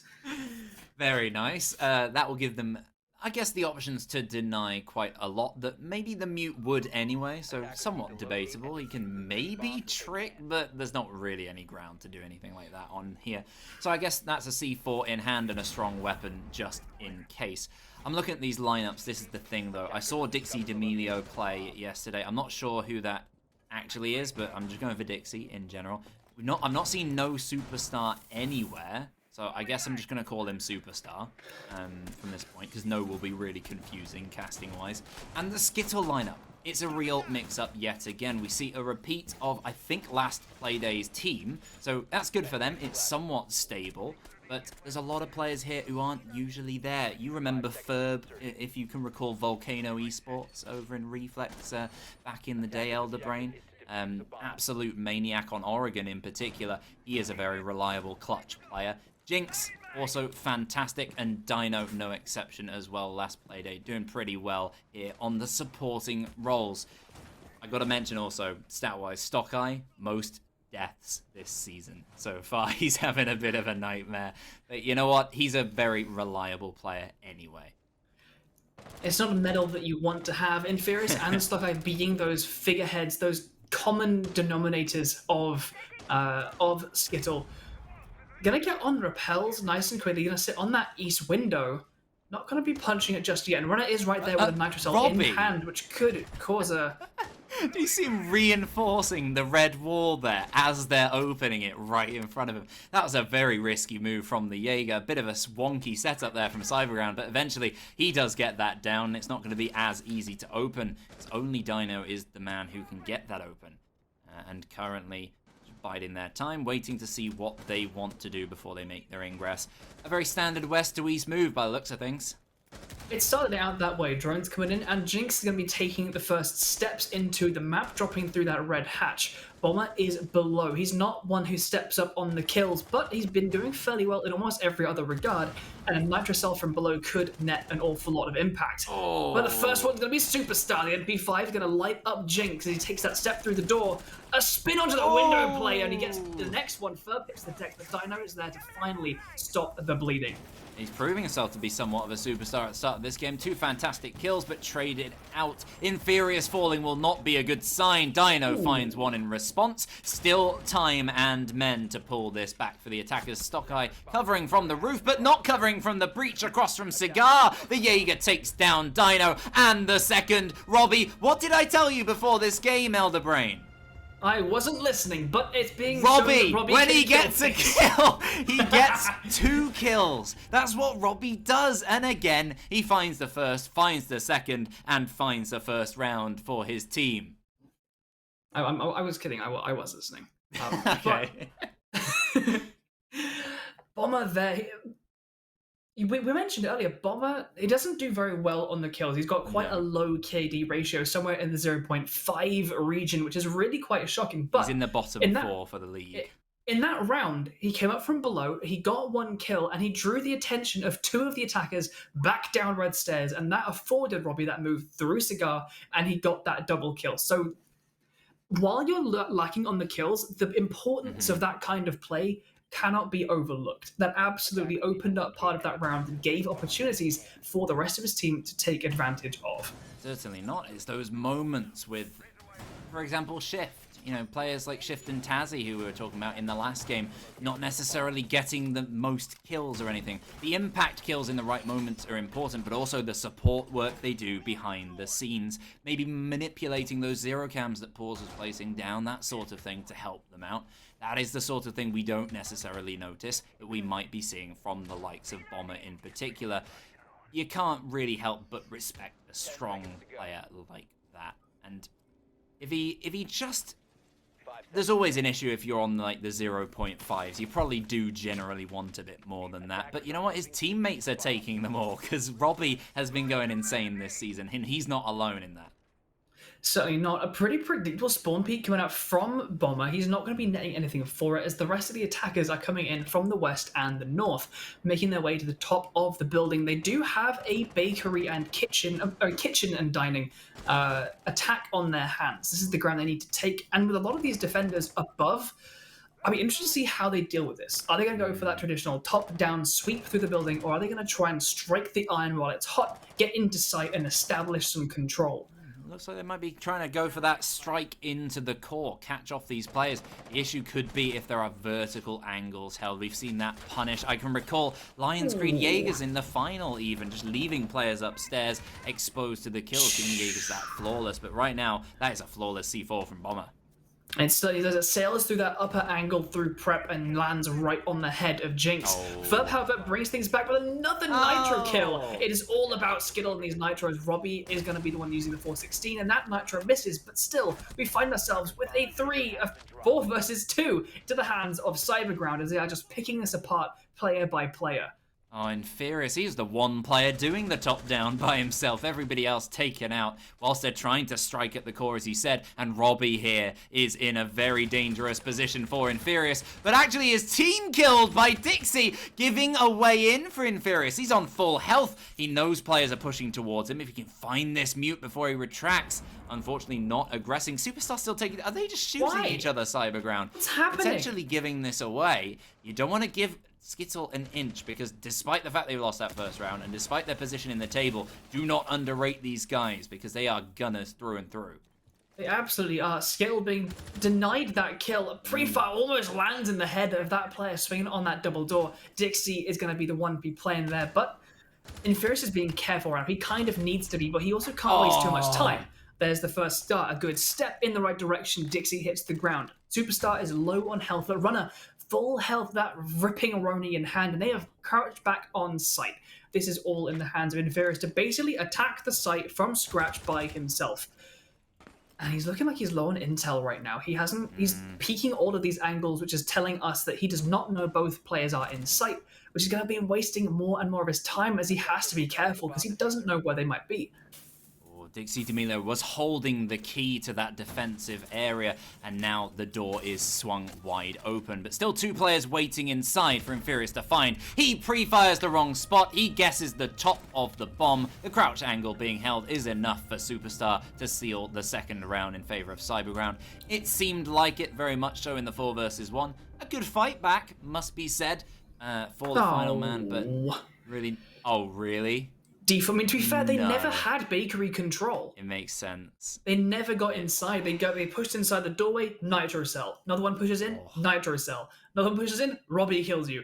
They never actually had that ground to start thinking about the default cam, so it makes sense why it was overlooked, but small mistakes like that will come back to bite you, and the teeth are sharp with shots like that.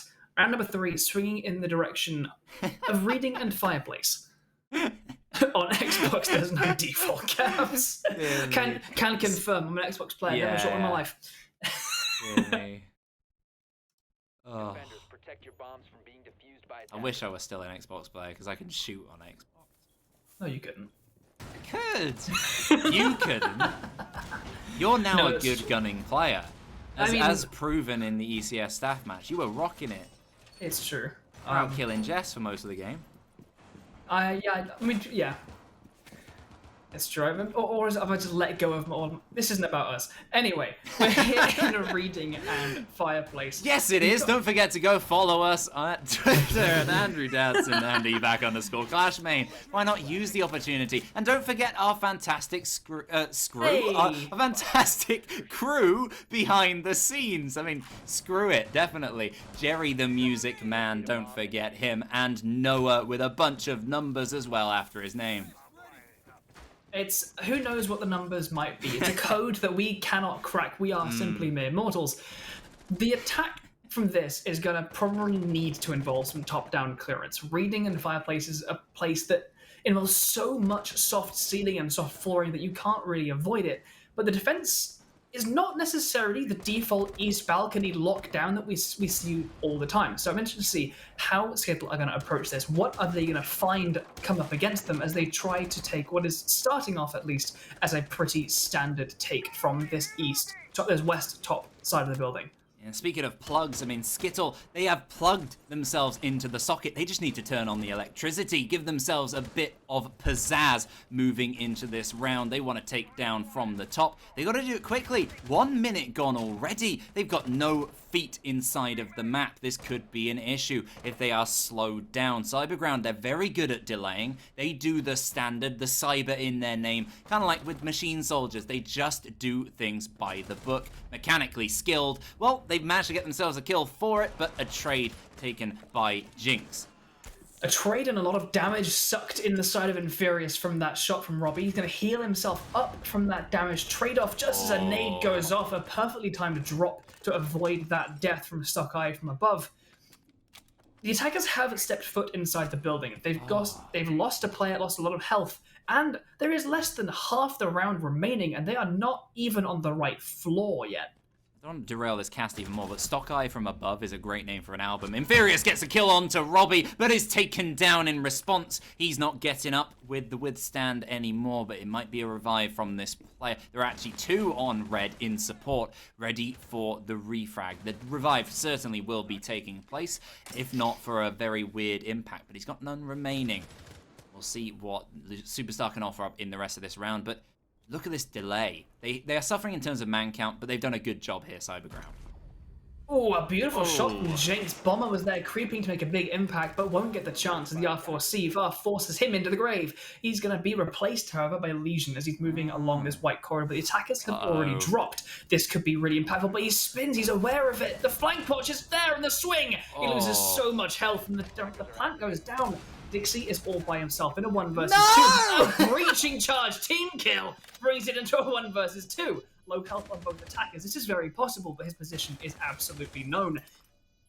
1 bullet will change this round completely, but the diffuser is down. There's a lot of pressure on this final player, and he's going to go for the stick. Will they know in time? He's jumped off. Bit unfortunate. He might have actually been able to stick that. He's moving through train, trying to pressure towards the mining players, but is taken out by Jinx. A great round from him. And Skittle, we were talking about that unnoticeable impact, and that was a very noticeable intel moment from them. Absolutely. That swing to take out the Lesion, so unfortunate. Dealt so much damage to the Ash, but just couldn't quite land. The headshot, Bomber, and I forget who was playing on the Lesion at that moment. 2 chances to save that round, both missed. And that Superstar was the one. And it affords Skittle to get their first win on the board. Round 4 approaches. We return to the top floor, and we have a 2-1 scoreline.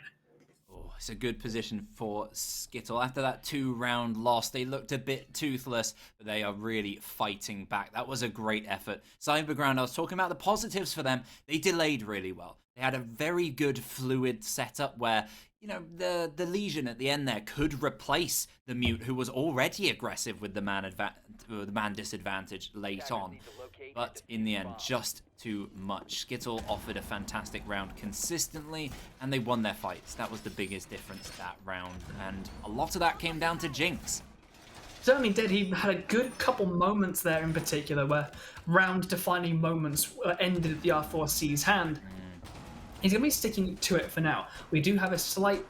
we've got a commitment coming out from South Skittle. The lineup is remaining pretty static, though we have a slight switch up. The Vigil's been moved to Robbie's hands. Alibi has come out to the board. Cyberground's doubling down on these very, very powerful fragging operators. I mean, every single member of Cyberground, every operator been chosen can be argued as a fragging operator. I mean, Lesion, who hasn't spent most of their time when learning the game jumping on Lesion for that T5, who hasn't run around as Malusi loving that freedom to frag, but the information is here. The Jinx, he's the fragger, he's also the intel, he's pinging that location, the Alibi peeking out from the bottom.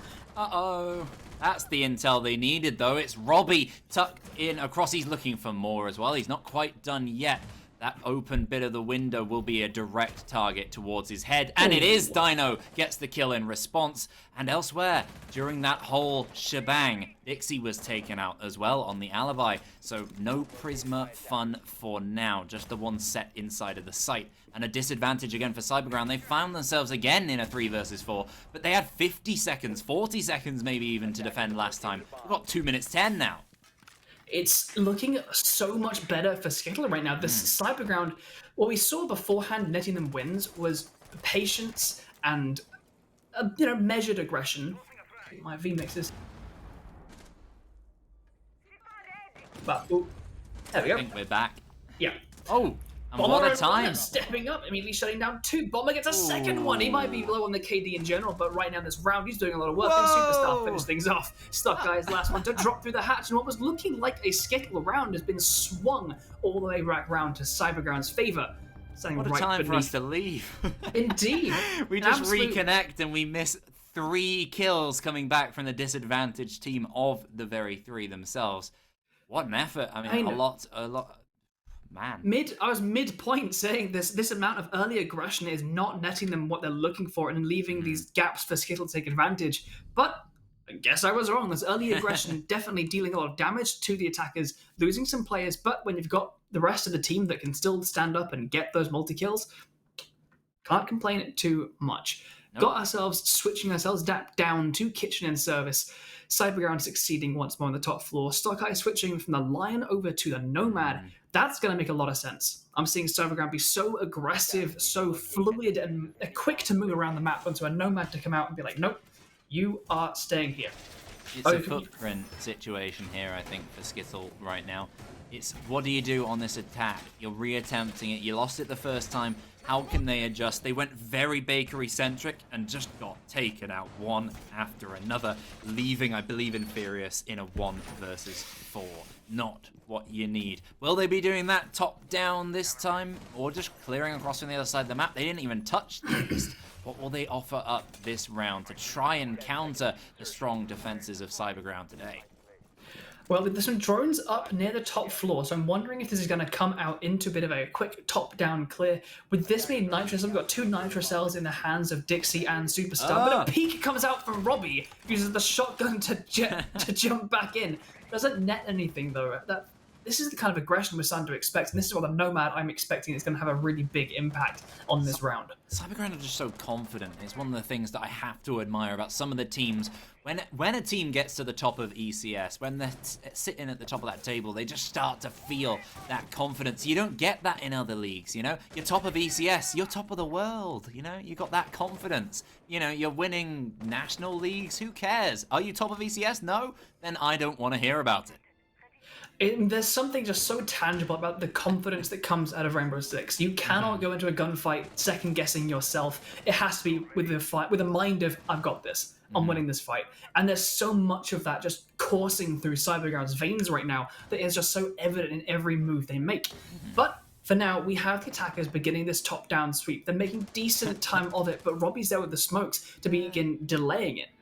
Reasonable time, I say, but not really. They've really not made too many entries yet, and there's so many players still persisting right next to each other on the top floor as well as the second. Robbie finds the first. It's a refrag in terms of man count, not directly the men. It's Bomber who's down. Robbie is still up on the top floor and takes down Inferius, a top hole shot from the smoke. A lovely toss of a smoke canister, and there is the confirmation of the kill, but he's confirmed in response. Ferb comes around and takes that refrag. Man count equalized. Time still in the hands of these attackers. And you know what? It's looking so much better for them despite the lost men 40 seconds later. But the time is ticking on, and they are just in the position of beginning to make vertical holes. We often see this in the first 30 seconds of a round, not the last minute of it. And there's just not much time to use these holes. You can't stand above the site hoping a defender wanders into your line of sight for much longer than this. And with the 2 Nitro cells still on the board, that's a terribly dangerous thing to do. Coming down White Stairs is one of these attackers lit up in silhouette against that freezer wall. The MP7 comes to life to try and fend them off, and they take a step back, and it continues. It's such a scrappy fight, protracted, and Dixie's the one to finish it. Jinx, big moment maker himself, but he gets the kill. Refragged by Furbo yet again. Ferb making these big impact refrags, but he's shut down finally and leaves Dino all by himself. Oh, the refrag plays so far this game have been fantastic, but no Superstar steps up and gets one that just upsets that balance. There's no refrag now for Dino. There's nothing he can do. 15 seconds left. He's got to drop down this hatch, surely towards his death. He's debating, do I do it? I don't want to die. But you know what? Death is inevitable, and yours is right now. Superstar seals the round for Cyberground. And I didn't mean to get existential, but right now, Skittle, they're staring down the barrel of defeat if they don't change something quick. It's just looking so completely in Cyberground's hands. You know, there are going to be children in assembly halls singing "The Whole World's in Cyberground's Hands" in just a few years. With 20 seconds on the clock in a 1v2 to be throwing breach on a wall that you could have thrown a breach on at the start of the round, and then running above through an open hatch to shoot a mute jammer, that is not last 20-second kind of moves to be making. That is the absolute time to be trusting gun skill and hitting things hard, pre-firing predictable spots and hoping that your defenders are giving them to you. But no, it falls down to a known position and a drop into gunfire for them. Good morning, Elbow Brain. Good morning, everybody. We always said everybody, but I get a lot of people say everyone. I feel like it's pretty interchangeable. Yeah. I don't know, I'm going to have to look up the rules. Anyway, 4-1 is the score. Cyberground, can they extend that to the 5? That will see them so much closer, given their strong attacking play across maps in the past. What is Robbie doing here? Oh, he's trying to get a funny vault, and there he is in a very sneaky spot. Good job, Robbie. Nice parkour skills. We'll see if his cav skills are to compare, because he could really punish Skittle if they don't drone this out properly. Yeah, Cav is not someone you see played in competitive very often. Her weapons are subpar, and her impact is that of intel. If she can get a single attacker off, get them downed and get that interrogation off, and we've been seeing refrags be the name of the game. So hopefully we're going to see Skittle, if they do get down, to be eager and quick to fix that, to get a refrag and to not let that happen. But if they get caught off and Nitrocell falls on Sakai, he's luckily just inside that garage and avoids that C4. But Bomber elsewhere shuts down Infurious. We've talked about the nade potential. He's on the Yana, but they'll find no marks this game. That was a very good effort of a C4. Just misses the sledge. Look at the landing spot on that. Remember that for your ranked games. Oh no, goodness Robbie. Me.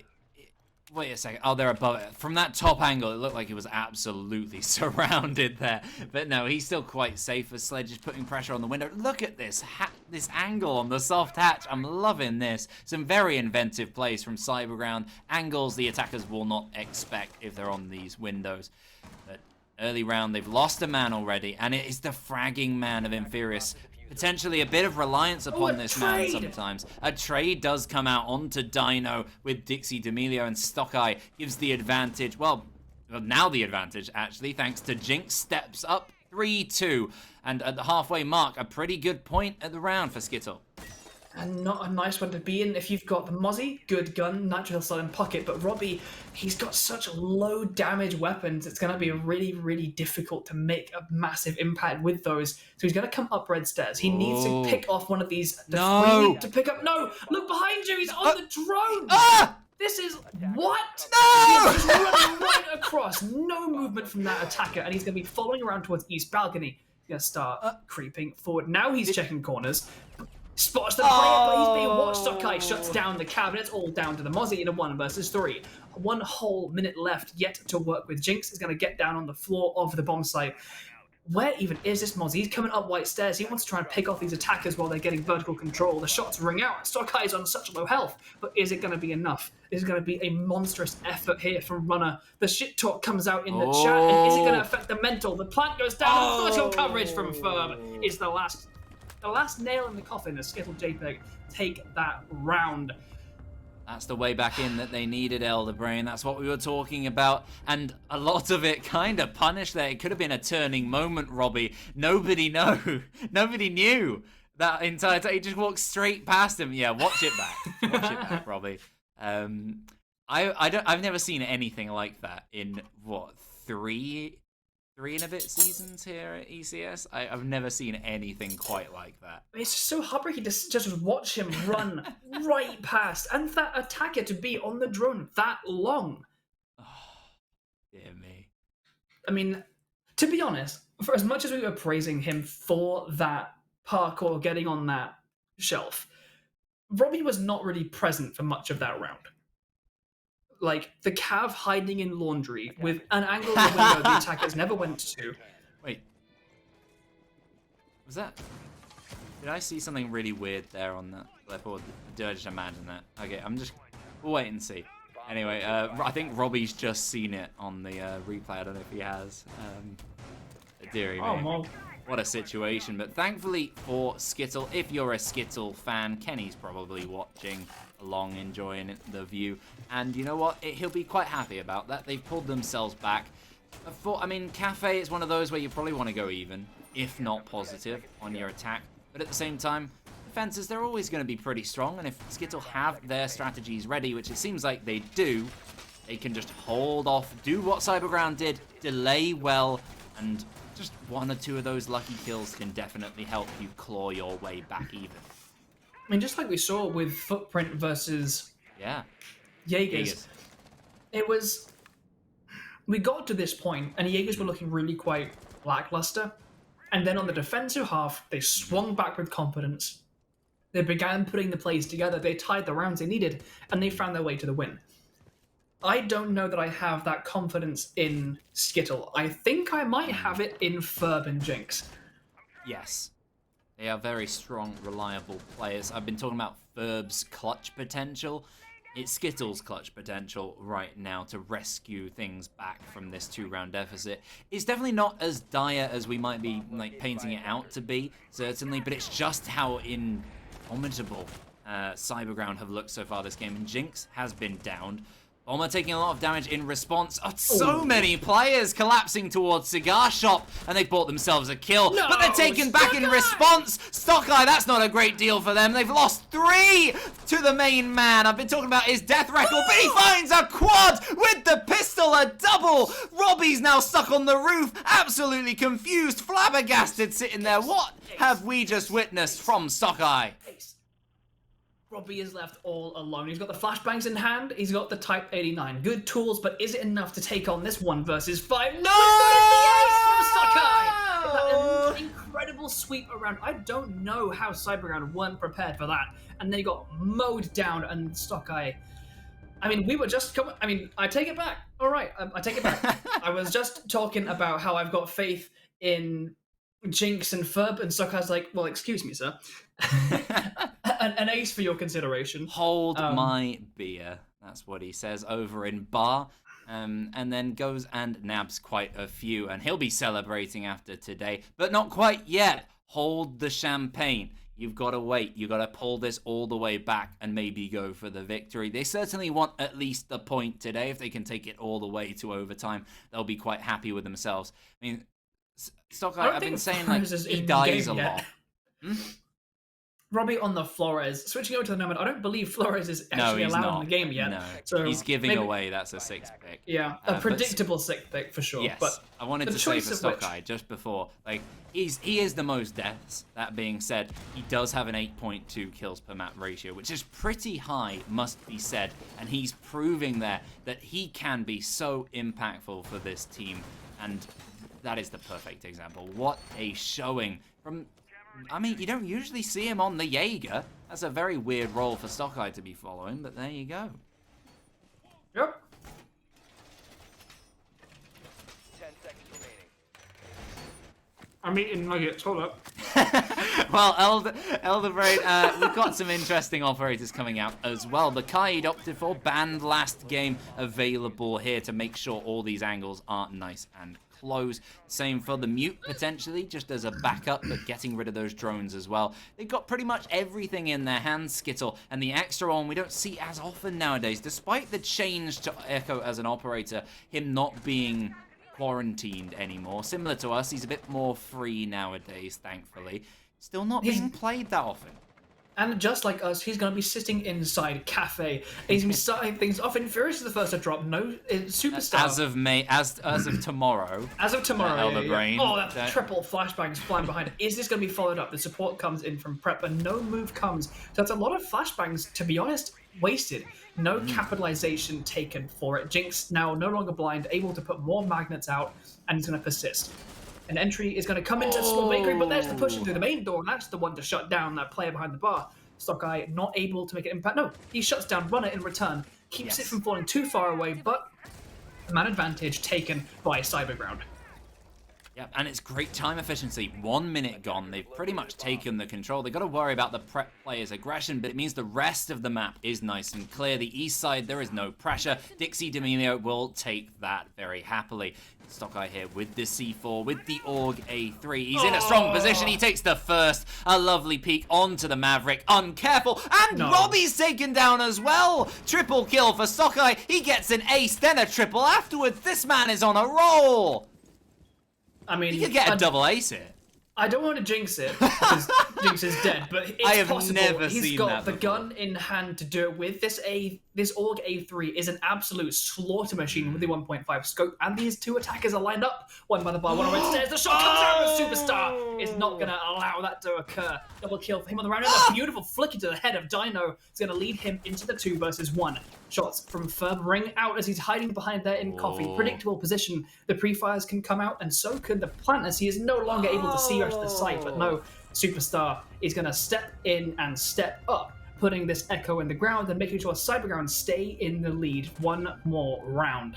Well, you assume they've got the intel, maybe a bit of over-aggression from Furbo in that position. Usually the man I herald as a defensive clutch master, usually on a Melusi, that sort of operator, but this time not as effective for Skittle's defense, and it gives Cyberground, they're on match point here, one away from match point, that is. The penultimate point. Yes, exactly. And kitchen service, kitchen cooking will be reattempted. Skittle, they don't have to do too much differently here. The difference is just that first minute of play. They clear that up, they're in a much better position. Absolutely they are. Clearing out that bakery nice and quick would be great. And the intel on Stock Eye's position, that advanced in prep, Maverick building that line with no idea. It's often easy to put something like an air jump down and to assume a little bit of safety around that point. Not safe to do so with Stock Eye in that position. Couldn't have known without a drone, and that's what's going to be punishing them for that. But for now, reattempting it. A slight switch up of operators. We've got Ferb taking hold of the kite, and Stock Eye is thinking, you know what, if I'm fragging like this, give me the Jaeger back. They might have nerfed his gun, but I'm familiar with it, and that's all he needs. I'm liking this kind of half-open setup, the open kind of to bakery there between the kitchen cooking and bakery to allow that fluid motion. It's expecting Cyberground to be attacking from that side. So I'm interested to see if they adapt to that. Are they going to make some kind of change, take advantage of that soft hatch in Freezer, or the undenied wall into Freezer as well?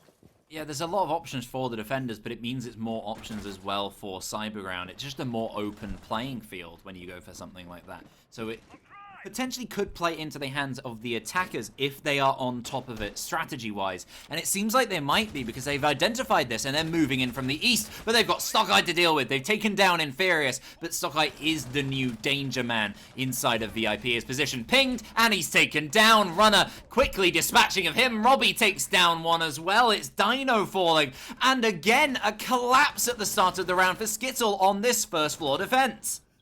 And there it is, it comes in from dining. All of that work and preparation put in towards bakery, and it comes in from dining, and it carves them down. And the Ash steps into the reticle of the player, but is quicker on the trigger. Ferb and Jinx fall, and that brings us to match point for Cyberground.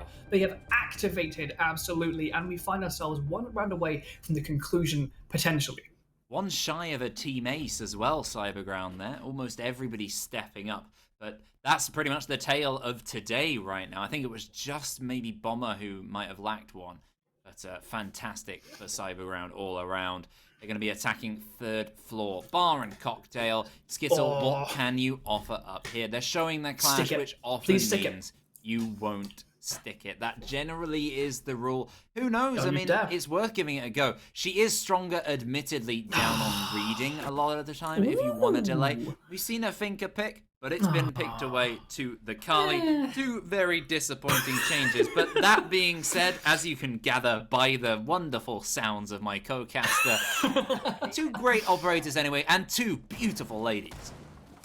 I mean, there's nothing better in this world than a strong woman, and Kali's arms, my goodness. Second only to Valkyrie's. I was obviously losing clash for the Frost. Like, the Frost is something interesting, somewhat. I'm interested in the Kali. I was hopeful for the Ying. I'll always be there to encourage that kind of aggressive, confident play. But switching for the Kali, I'm really interested in. What walls are they thinking of using those salvos to destroy? What areas are they going to destroy utility in with them? And what long angles are they going to be taking advantage of that incredible rifle with? Interesting. I don't know putting yet. the barbed wire. I'm just looking at Stock. He's put barbed wire in front of the frost mat on the stairs. Obviously, it's just a slower player at the bottom, and it seems standard, but you kind of want them moving at full momentum there to maybe trap into it, but they've got other things to watch, so probably just as effective. That's just a bit of personal preference there in terms of frost play. We've got to see what Cyberground can offer up here. They've spawned in. They're moving in together towards the top floor. You imagine something pretty standard, but you know what? They do the standard, and they do it well. That is the story of this game so far, especially on this attack. And Stock Eye is taking serious damage. He's under serious pressure. The Kali's moving in with heavy support here from Robbie as well on the buck. Off he goes, run away, but he's running here's the straight reading towards the presence. open arms of the Zofia. Runner, he's coming along in support. No, he's not aware. The Jaeger, he's snuck into laundry. So close here, but no, Stockeye doesn't peek. His teammate's been taken out on the top floor. A great bit of ingress already, taking cigar control already, Cyberground. And Stockeye doesn't leap. He doesn't act on that opportunity. Runner instead, he survives. He goes upstairs, takes down Dino. I mean, this is the start that Cyberground are looking for on the match point. Ferb and Stockeye answer back, bringing it back even. It's all about the trades, and these two are not letting up. Runner, no Superstar, and Dixie left in this 3 versus 3. They got about half the round left, and Dixie, with this rifle, is going to start getting rid of utility with this salvo launcher. They're getting these angles open, and a shot rings out. The player is known in bathroom, but Superstar has taken a step into enemy territory. Stockeye steps forward and gets rid of that player. Runner answers back with the refrag down into the 2 versus 2, and what could be the final round. Kali has the tools to potentially deal with that shield if those ADSs can be dealt with, but for now, they're going to be regrouping there in Cigar Shop, considering their attack. Health disadvantage for Cyberground here, but they are definitely on top mentally. Skittle just hanging on in there, pulling themselves back piece by piece. Stockeye's down. It's down to both men who are negative. Furbo and Jinx, both sub players so far this season. Can they step up when their team needs it? Prove they are Skittle faithful. Right now, just a bit of a stall. 50 seconds left on the clock for Cyberground to figure out exactly what they want to do. Those 2 stuns as well, still available for the Zofia to isolate positions, but she's down! She's taken down and finished off by Furbolo! Taking down Runner. 1 each for the final 2 players. Great aggression there from the smoke. And there's the round for Skittle.JPEG. They hang on 1 round longer. Only 2 more until they could potentially push it to overtime. And you want to hear a stat, Elder Brain, so far this season? Give me the stat. A nice, interesting stat. It's that Skittle.JPEG, they have only gained points this season in overtime. And only overtime wins. That's the only points they got so far this season. They're on 4, both from overtime wins against Playing Ducks. That doesn't count anymore, but it's, still a stat. And Playday won against Arctic. And you know what? They're not too far away from maybe moving to overtime here as well. They certainly are getting that little bit closer. An interesting change-up in lineup. The Kali was teased out. Robbie's going to switch the Nomad and the Blackbeard picking toward the sledge. As a reading. I've just seen the picture in the chat. So I'm putting Castors and then Ebok and Eldor. Oh, fantastic. I'm very happy to be Ebok. I'm Elder Brian on half the things I'm on. That's fair. That's what I accept. If you want to follow our actual accounts, that's those ones on the screen there. You could. And at HeavyR6 if you want to follow Alliance Creek Fire. Yeah. Anyway, we're here on reading for... Is that the first time this... No, second time this game. We saw it earlier on from Cyberground on their defense quite late on. And Skittle, it's now or never. They have no room for error if they want any points today. And they've brought it pretty close. It's a very valiant effort against a team that are so far entirely undefeated. Yeah, staring down, you need 3 in a row to get a chance in this. You can't get any less than that. Ferb switching to the Aruni. She's got that Roni in hand, so a nice little shredder there. But Stockeye, he's been the difference maker so many rounds, and he's the first one to drop. Was that a peak coming out nice and early and aggressive, and immediately frag grenades will follow into the predictable sitting spots in that site. The attackers line up to what could be an early swing into the site itself. He's making snow angels on the floor there in the middle of the fireplace. Maybe ash angels from the fireplace there. But unfortunate, no impact for Stockeye. He's taken out, and what an impactful pick that might be for Cyberground. Striking back, Robbie. So many impactful players being taken down early this round, and it's coming down to some of those more supporting players. How reliable are they? Well, it's a great day for aces today. Whether it's Rastin, whether it's Superstar, he is really showing that name is earned so far this game. But can he seal it by helping his team to this victory? Well, the attackers are going to start getting onto so close to the site they're in train, but the open angles from White Corridor offer some good areas of impact. Runner shuts down Interference with that SMG-11 elsewhere on the map as we watch Jinx get a beautiful shot into Dixie. Yeah, that wasn't the kill I thought it was, actually, No. with Bomber. I thought he'd hit that wall bang onto I don't think either of those Dino. were, but either way, they will be impactful into cutting down the man count, bringing us to a 3 versus 3. Half the timer ticked away, and Jinx is flushed out beautifully. A nade swings him right into the line of sight of Superstar, and that ace comes live once more. AK-12 bringing the man count in the advantage for Cyberground, Dino, and Furbolo. You cannot miss this if you want to stay in this game. The teamwork there from Cyberground, absolutely fantastic. Might be the difference maker. And speaking of difference makers, Superstar has been the man. He's been the instigator, the catalyst for this team stepping in today. And it's now all down to Furbolo. I talk about his clutch ability. He's got a 1 versus 3 to deal with. 50 seconds left for the attack as he finds one. But again, Superstar steps up Cyberground. Despite that little stall out, they pretty much do what we expected today. They continue their winning streak. They move even further ahead in the table, 14 points. That's 3 points clear now in ECS. I mean, we're halfway through the league at this point, and you are putting a target on your back. They are a team to watch as far as entertainment watching, but they are more so a team to hunt down if you want to be claiming this top spot in this league, establishing themselves as the ones to beat for sure, and so far, none have managed it. So, with that coming to that dramatic conclusion, Skittle, I think a valiant effort for sure. Given the rocky play we've seen from them, the ups and the downs, that was definitely a good performance from them. So take some solace in that and have some confidence in that team should they be your team of chosen support as they move forward in this league. But for now, with Cyberground Gaming, not Academy, taking all 3 points in that, and that being the conclusion to the 2 games here on ECS today, that's going to be all from myself and from wonderful EBAC just here. So go have the rest of your evening, the rest of your weekend, and we'll see you back here on ECS soon for more intense games of Rainbow Six Siege. Hello. I'm putting it down.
down.